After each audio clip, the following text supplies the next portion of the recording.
Polisi sedang menginterogasi seorang mahasiswa yang umurnya itu masih 19 tahun. Dia baru aja ditangkap karena kasus narkoboider. Awalnya, mahasiswa ini anteng-anteng aja. Nurut juga sama semua perkataan polisi. Ya bisa dibilang dia ini sangat kooperatif. Nah, kemudian dia bertanya hal ini ke polisi. Family home? Yep.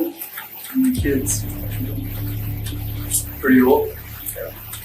Cuman beberapa detik setelah pertanyaan yang gak penting tadi, polisi tersebut langsung didor kepalanya dengan mahasiswa tersebut.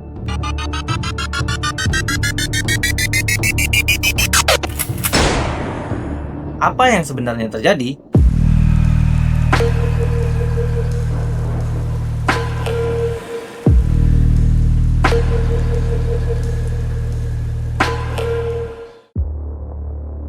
Semuanya dimulai pada tanggal 8 Oktober sekitar jam 1 pagi. Jadi ada seorang mahasiswa yang bernama Hollis Daniel yang pada saat itu berumur 19 tahun. Jadi awalnya dia ini baru aja ribut sama temennya yang bernama Leo. Tapi bukan cuma ribut biasa gitu, melainkan Hollis ini nih ngambil pistol punyanya si Leo ini. Dan Leo juga sempat diancem pakai pistol itu. Jadi Leo ini sempat ditodongin juga gitu sama Hollis ini. Nah, setelah ribut-ribut udah dapat gitu pistolnya, pergilah Hollis ini kan. Pas Hollis sudah pergi, Leo ini langsung nelpon polisi buat ceritain kejadiannya tadi. Dan disebutin juga plat nomornya Hollis ini ke polisi, plat nomor mobilnya ya. Dan dijelaskan juga jenis senjata apa punya si Leo ini. Karena pada saat itu Leo ini juga takut kalau pistol yang dicurinya tadi atau diambilnya tadi itu tuh digunain sama Hollis buat nembak-nembak sembarang orang gitu. Gak lama dari situ, polisi langsung ketemulah dengan Hollis di pinggir jalan. Monster Police Department. Okay, what's going on tonight, man? Huh? Where were you coming from? My buddy's house. Why don't you guys step out for me, okay? Why is that, sir? We got a call about you going over there. About who? Huh? Say what now? We got a call about you causing a disturbance. A disturbance? Yeah, over at your friend's house. Oh, no. Where's your friend live at? Over down this way, and then, he's on 28th or 29th or something. Okay, what's your friend's name? Leo? Leo? Yeah. Okay, why is Leo calling us telling us you're messing with him? Oh, I don't know. I was going back over there to see if I could grab my phone. Well, why is he calling us? I'm sorry, Huh? I have no idea, sir. I'm sorry. Okay. Do you have any guns or any weapons in the vehicle? No, sir. Any drugs or anything like that? No, sir. Okay, so why is your buddy calling us? I have no idea, sir. Because I guess he didn't. I don't know. I'm not sure, sir. Well, you come out and step out here and talk to me, man, okay? Okay. Is that necessary, sir? Yeah, it is necessary, okay? But I gotta figure out what's going on, man. I mean, you're not in trouble right now, man. I just gotta figure out what's going on, okay? I understand. Yes, sir. Just come stand over here for me, okay? Yes, sir. Langsung di stop sama polisi dan mulai dimintai keterangan yang lebih detail. Jadi pas diperiksa dengan polisi di pinggir jalan tadi, Hollis ini ngaku ke polisi kalau dia ini emang habis ribut sama temennya. Nah, tapi pas ditanya sama polisi mengenai pistol yang dia ambil, dia ini nggak ngaku. Nah, pada saat itu polisi ini nggak langsung percaya gitu aja dong. Langsunglah digeledah isi mobilnya Hollis ini. Pas polisi mau masuk ke dalam mobilnya, Hollis bilang kayak gini ke polisi. You got a gun inside the vehicle? No, sir. You don't have a gun inside the vehicle? No, sir. You have a gun on your person? No, sir. No, I pat him down. Yeah, I pat him Do you down. care if we search your vehicle? Yes, sir. I probably do. Actually. For you don't want us to search your vehicle? Yeah, but not because I don't have a gun. I just don't.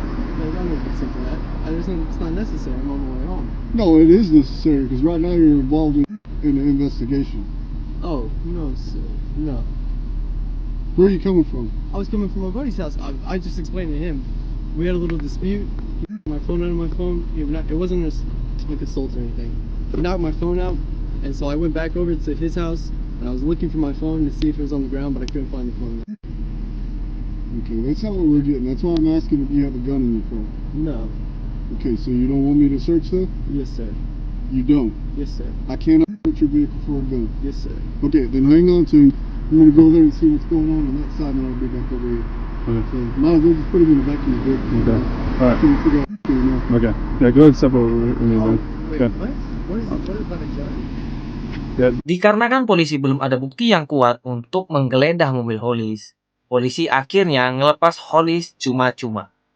Dan polisi juga malah sempat bilang hati-hati ke Hollis ini deh. Besok malamnya, polisi ini mendapatkan info baru dari seorang mahasiswa yang dia ini bilang kalau dia baru aja dengar ada suara tembakan.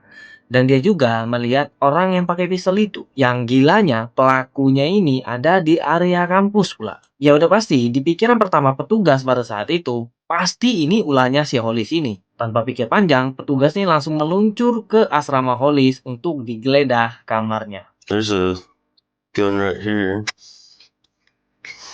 Revolver. See it too?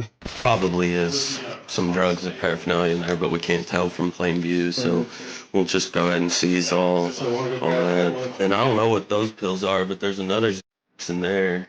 And when I was looking inside this box, it looks like there's a little bag with some marijuana maybe. Tapi pas polisi ngeledah kamarnya Hollis ini, dia tuh nggak ada tuh di kamarnya. Jadi polisi ini memaksa masuk ke kamarnya Hollis. Saat petugas melakukan penggeledahan, mereka malah nemuin macam-macam jenis narkoboy dan ada juga sebuah pistol angin. Tapi sayangnya pistol itu bukan pistol miliknya si Leo. Dan pada saat itu polisi ini ngebongkar seluruh kamarnya Hollis ini. Dan bener-bener emang gak ada tuh pistol punya Leo yang diambil sama si Hollis ini. Lalu beberapa jam kemudian Hollis nih datang deh ke kamarnya. Dan dia kaget dong karena udah rame nih. Di kamarnya itu petugas polisi yang ngebongkar isi kamarnya. Hang on, what's your name, bud? What's up? What's your name? Andreas. No, it's not. What? No, what's going on? We've already talked to your other 3 roommates. We know what they look like. Yeah. That was a good try, though. Hey, stand up for me real quick. Do you have any weapons or anything on you? Interlace your fingers on top of your head. Jadi sebenarnya pistol itu tuh emang ada di Hollis. Nah, pistol itu disumputin sama dia di selipan pinggang celananya. Nah, maksud gua tuh yang anehnya itu, kok sebanyak itu polisi bisa miss loh pas geledah Hollis ini. Itu sih yang buat gua tuh agak bertanya-tanya juga gitu. Pas polisi selesai menggeledah kamarnya Hollis, akhirnya dia ditangkap. Karena dia menyimpan banyak macam jenis narkoboy. Di saat Hollis dibawa masuk ke mobil petugas untuk dibawa ke kantor polisi ya kan, tiba-tiba ada suara kayak benda keras yang jatuh tuh di dalam mobil tersebut. What was that big thump? Oh, my handcuffs.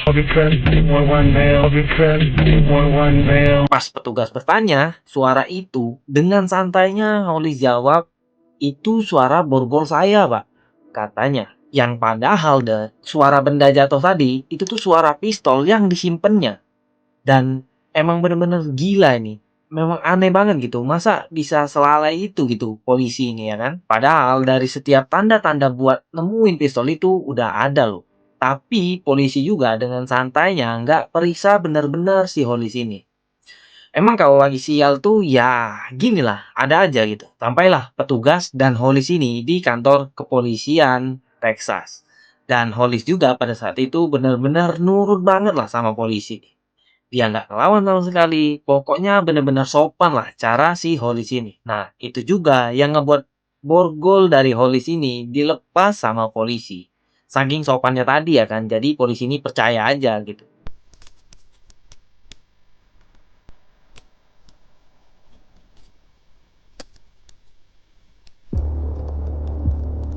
Dan akhirnya Hollis masuk ke ruangan administrasi. Yang mana di ruangan itu cuma ada Hollis dan satu petugas yang bernama Floyd S. Jr.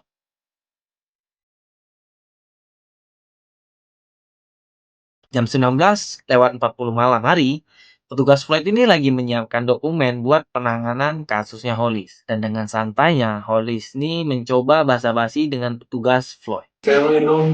Yep. Kids. Pretty old.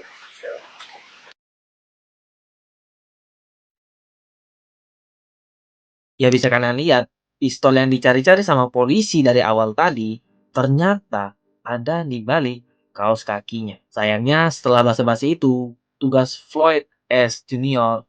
kehilangan nyawanya. Setelah ngelakuin aksi yang gila tadi, Hollis ini langsung kabur dari kantor polisi. Dan dia juga ngebawa body cam milik petugas Floyd. Karena dia ini berpikir kalau emang dia ditangkap, setidaknya polisi ini nggak punya bukti fisik yang kuat buat dia bisa dipenjara. Yang mana tanpa dia sadar kalau di ruangan itu tuh nggak cuman ada satu kamera yang memantau pergerakan dia. Dan semua aksinya terekam jelas di kamera tersebut. Setelah aksi tersebut, seluruh petugas mencari Hollis. Dan setelah 90 menit pencarian, akhirnya petugas ini menangkap Hollis di area kampus.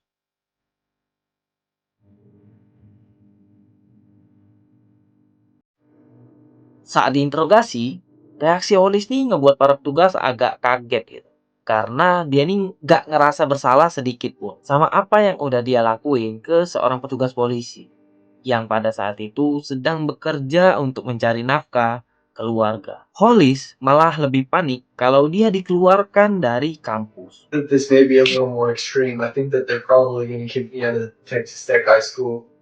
And I think that they're... Huh?